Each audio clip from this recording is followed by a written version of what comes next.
cœur de Paris, entre la Seine et le quartier latin, se trouve un lieu mythique qui a formé des générations entières d'artistes et d'architectes. L'École des Beaux-Arts. Construit par Félix Duban entre les années 1830 et 1870, l'édifice inclut directement dans ses murs des fragments de monuments historiques détruits pendant la Révolution de 1789. Avant tout pensé comme un musée, cherchant à mettre sous les yeux des élèves des fragments architecturaux authentiques, mais également des copies d'œuvres d'art célèbres, l'École des Beaux-Arts de Paris est un lieu clé du mouvement romantique français. Je vous raconte aujourd'hui l'histoire de cet édifice incontournable qui est au cœur de l'imaginaire des artistes du XIXe siècle.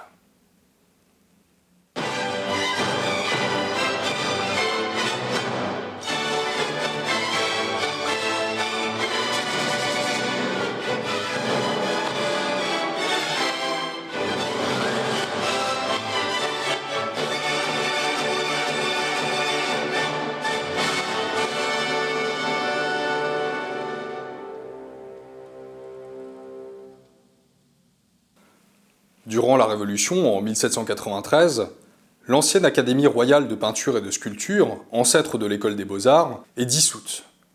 Elle est remplacée par plusieurs institutions provisoires comportant entre autres une école gratuite de dessin et des ateliers d'art rattachés au Louvre ainsi qu'au Collège des Quatre Nations. Ça n'est qu'en 1816 qu'est officiellement créée l'École des Beaux-Arts de Paris, qui s'installe dans l'ancien couvent des Petits Augustins, confisqué par l'État en 1791, et où le peintre Alexandre Lenoir avait déjà créé en 1795 un musée des monuments français. Le lien de l'École des Beaux-Arts à cet ancien musée est absolument capital. Il mérite d'être développé. Le 2 novembre 1789, l'Assemblée constituante vote la nationalisation des biens du clergé, pour combler la dette publique devenue abyssale. Entre 1789 et 1799, ce sont plus de 10 000 bâtiments religieux qui sont vidés et cédés aux plus offrants. Beaucoup de ces bâtiments sont détruits et vendus pierre par pierre. Dans la continuité de ces mesures, c'est la saisie des biens des familles nobles émigrées pour fuir la Révolution qui est décidée le 9 novembre 1791. Plusieurs dizaines de milliers de domaines et propriétés sont saisis et vendus. Beaucoup de châteaux, souvent d'une valeur architecturale exceptionnelle, sont eux aussi démantelés. À cela s'ajoutent les nombreux pillages et actes de vandalisme qui détruisent un nombre considérable d'œuvres d'art. Ces destructions massives, réalisées par les révolutionnaires, changent profondément l'identité architecturale du pays. Plusieurs artistes ont conscience de la valeur historique des édifices détruits et souhaitent œuvrer pour limiter le drame. C'est précisément le cas du peintre Alexandre Lenoir, dont nous parlions à l'instant, et qui joue un rôle capital dans la sauvegarde du patrimoine artistique et religieux pendant la période révolutionnaire. En 1795, il crée dans le couvent des Petits Augustins de Paris, lui-même saisi en 1791, un musée où il regroupe de nombreuses sculptures religieuses, objets anciens et fragments d'édifices détruits. Il transforme le lieu en un musée d'histoire de France en s'appuyant sur les monuments et propose un parcours chronologique aux visiteurs. Il récupère entre autres le frontispice du château d'Annay, chef-d'œuvre de la Renaissance largement démantelé dès 1795, et la colle à la façade de l'ancienne église du couvent. Il récupère également 3 travées de la façade du château de Gaillon, autre chef-d'œuvre de la Renaissance française, et l'installe dans les jardins. Le musée des monuments français reflète les dynamiques intellectuelles de son temps. En effet, suite aux premières fouilles de Pompéi dans les années 1750, on assiste au développement de l'archéologie en Europe. En France, on s'intéresse d'abord aux vestiges antiques, comme par exemple à Nîmes ou à Arles, et l'on restaure les monuments hérités de la conquête des Gaules. Mais peu à peu, l'intérêt pour les vestiges architecturaux s'étend à la totalité du patrimoine historique français, ce qui a notamment pour conséquence de remettre sur le devant de la scène des monuments gothiques ou romans.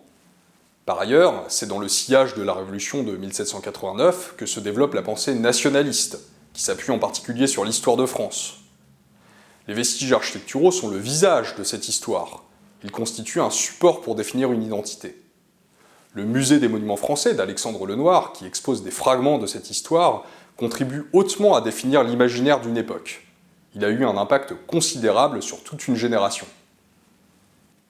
Il fut notamment visité par Napoléon, mais également par de nombreux écrivains et historiens, comme le jeune Jules Michelet, qui y fut emmené enfant par son père et qui écrivit plus tard la grande histoire de France qu'on lui connaît. Ou encore par Victor Hugo, qui développa un fort intérêt pour l'art gothique et publia Notre-Dame de Paris en 1831. C'est dans les murs de ce musée hautement symbolique, dissous en 1816, que vient s'installer la nouvelle École des Beaux-Arts. Cette dernière prend donc place au milieu des fragments architecturaux regroupés par Alexandre Lenoir, qui pour beaucoup sont restés sur place. Mais l'ancien couvent des Petits Augustins n'est pas adapté au fonctionnement de l'école. et un nouveau programme architectural est défini. C'est tout d'abord l'architecte François Debré qui est désigné pour mener ce projet. Il remanie les locaux de l'ancien couvent et jette les bases d'un grand édifice qui occupe le seul espace encore libre, c'est-à-dire le jardin monastique. Mais en 1831, les travaux n'ont que très peu avancé, si bien que Debré est relevé de ses fonctions. C'est son beau-frère, Félix Duban, alors âgé de 33 ans, qui le remplace. Les travaux de Debré n'ayant pour ainsi dire pas pris forme, Duban remet le projet à sa main. À l'époque, le courant architectural en vogue est encore le néoclassicisme, qui repose sur l'esthétique antique et qui encourage la ligne épurée, la symétrie et l'harmonie des formes. Bien souvent, les édifices néoclassiques ressemblent à des temples grecs, avec une colonnade et un fronton triangulaire. L'idée est ici de mettre en avant l'équilibre des proportions, ce qui passe notamment par un bon dégagement des édifices au sein de l'espace urbain. Le Conseil des bâtiments civils, qui doit donner son approbation pour la nouvelle école des beaux-arts, attend de la part de Duban un projet respectant les canons néoclassiques. Mais c'est une toute autre idée que le jeune architecte propose. Commençons par analyser le plan de l'école des beaux-arts tel qu'il se présente une fois les travaux terminés à la fin du XIXe siècle. L'entrée dans le complexe se fait par la rue Bonaparte et donne sur une première cour. Côté nord, on trouve les salles de cours installées dans les bâtiments du couvent des Petits Augustins qui ont été remaniés par l'architecte. Au fond de la première cour, on trouve l'arc de Gaillon, qui avait été mis en place par Alexandre Lenoir, et derrière lequel on découvre une deuxième cour. Celle-ci donne sur le bâtiment principal qui est baptisé Palais des Études, et qui est pensé comme un musée où sont exposées des copies d'œuvres d'arts antiques que les élèves observent et dessinent. Tout au nord, on trouve le premier agrandissement de l'école des beaux-arts, qu'on appelle le bâtiment sur le quai, et qui est réalisé dans les décennies 1850 et 1860. Enfin, l'hôtel de Chimay est pour sa part rattaché à l'école en 1884.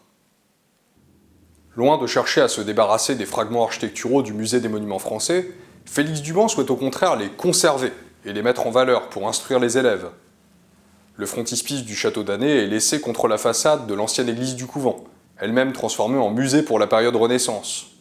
Des fragments gothiques sont inclus dans les murs de la première cour, et l'arc de Gaillon est maintenu à son emplacement initial, masquant du même coup la perspective sur la façade principale du Palais des Études.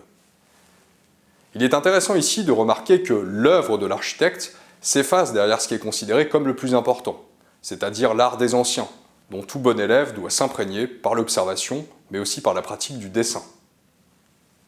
C'est la raison pour laquelle le Palais des Études est pensé comme un musée, clairement séparé de l'espace architectural consacré aux salles de cours. On y retrouve par thème, dans différentes salles, toutes sortes de copies en plâtre de sculptures antiques. Des fresques polychromes d'inspiration romaine sont réalisées sur les murs et certains plafonds sont des reproductions de chefs-d'œuvre de la Renaissance. Par exemple, dans la coursive du premier étage, on retrouve des copies de fresques du Vatican par Raphaël. Toute l'école est en fait pensée par Duban comme un outil didactique, où l'architecture se subordonne à la grande histoire de l'art. La façade du bâtiment sur le quai en est l'illustration. Son style industriel n'est pas celui d'un monument qui cherche à s'imposer en lui-même. L'idée est plutôt celle d'un espace pratique, destiné à l'enseignement, et ne venant pas concurrencer les œuvres exposées à l'intérieur de l'édifice. Le Palais des Études, bâtiment principal, est pour sa part inspiré du modèle de certains palais italiens de la période Renaissance, en forme de quadrilatère avec une cour centrale.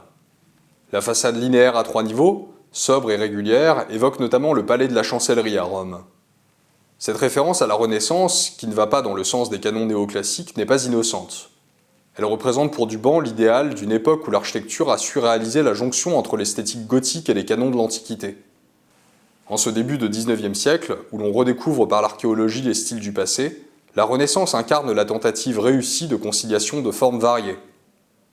L'école des beaux-arts de Paris, pensée comme un musée regroupant des copies d'œuvres célèbres mais également des fragments architecturaux réels directement inclus dans les murs de l'édifice, témoigne des dynamiques de toute une époque. Le bâtiment est tout d'abord héritier de l'idéal encyclopédique des Lumières, qui cherche à faire la synthèse du savoir artistique de toutes les époques en un lieu unique destiné à l'enseignement. Cette démarche était déjà amorcée au Louvre, premier musée moderne français créé en 1793 dans l'héritage de Diderot et d'Alembert, qui dès 1765 souhaitait y mettre en place un atelier de l'esprit humain, regroupant tous les domaines de la connaissance. N'oublions pas que c'est justement le Louvre qui abritait entre 1795 et 1816 les ateliers d'art qui ont précédé en tant qu'institution l'école des beaux-arts. Mais la démarche de Duban est aussi le marquant d'une architecture en plein changement, où la redécouverte des différents styles du passé, couplée au progrès de la technique réalisé à l'occasion de la révolution industrielle, débouche sur toutes sortes d'interrogations et d'hésitations, propres à la période romantique. Loin d'être enfermé dans une esthétique unique, peut-être encore introuvable, le visiteur de l'école des beaux-arts de Paris découvre différents décors qui, dans une promenade architecturale, l'emmènent de l'Antiquité jusqu'à la Renaissance, en passant par le Moyen-Âge. Félix Duban reste ici fidèle à la démarche d'Alexandre Lenoir et de son musée des monuments français, où le visiteur était emmené dans un voyage à travers l'histoire.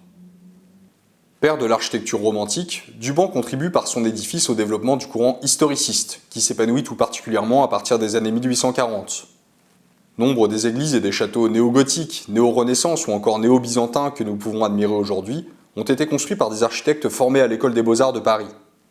Tous ces questionnements historicistes, en jeu dans les murs de l'école des beaux-arts, trouveront leur issue dans l'architecture éclectique, qui s'épanouit sous le Second Empire, en combinant plusieurs styles au sein d'édifices uniques.